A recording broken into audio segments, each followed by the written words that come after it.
తెలియదు, తండ్రి గురించి తెలియదు. అందరంటే గౌరవం అయితే ఉంది, కానీ విషయ పరిచయం ఏమీ లేదు.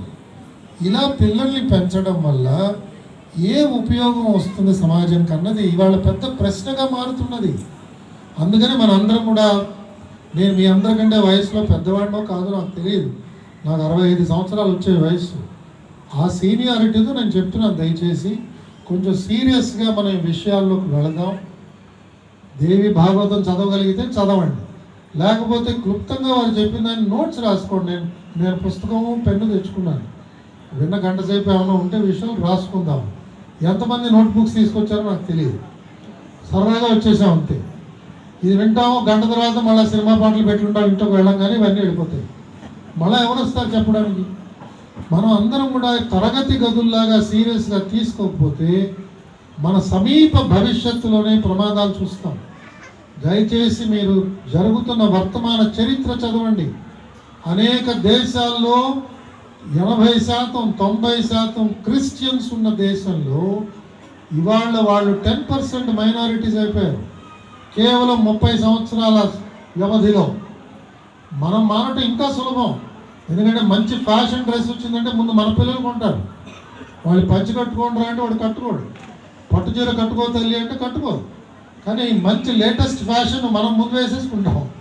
పిజ్జా లేటెస్ట్ ఏముందా అంటే మనం తినేస్తాం. అదే మనం మన పిండి వంటలు తినాలంటే సందేహిస్తాం. దయచేసి నేను ఎవరిని విమర్శించట్లేదు, నన్ను కూడా నేను అందులో ఇంక్లూడ్ చేసుకుంటున్నాను. నేను కూడా ఈ సమాజంలో ఒక భాగస్వామినే. మనం మారాలి. మనం మారడానికి వాళ్ళ సమాజంలో అనేక అవకాశాలు ఉన్నాయి.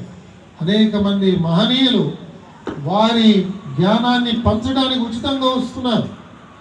ఈ క్లాసులు వెళ్ళడానికి మళ్ళీ ఒక $50, $100 రేటు పెడితే అప్పుడు మనం బుద్ధిగా నోట్బుక్ తీసుకొస్తాం. ఉచితంగా విజయ్ కుమార్ గారు, మీ ప్రెసిడెంట్ గారు, సెక్రటరీ గారు పెట్టారు కాబట్టి హ్యాపీగా వచ్చేస్తాం. నచ్చితే బాగుంది వింటాం, ఇంకేదో ఉపహార ప్రోగ్రామ్ వస్తాం చూడాలన్నట్టు వెళ్ళిపోతాం.